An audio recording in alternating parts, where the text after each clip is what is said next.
بسم الله الرحمن الرحيم.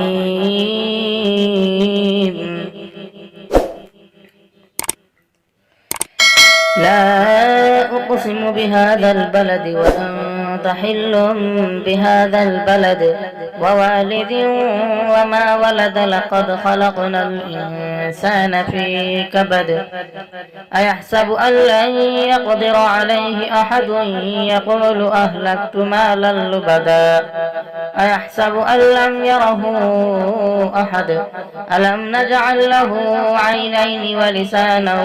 وشفتين وهديناه النجدين فلاقتحم العقبة وما أدراك ما العقبة فك رقبة أو إطعام في يوم ذي مسغبة يتيما ذا مقربة أو مسكينا ذا متربة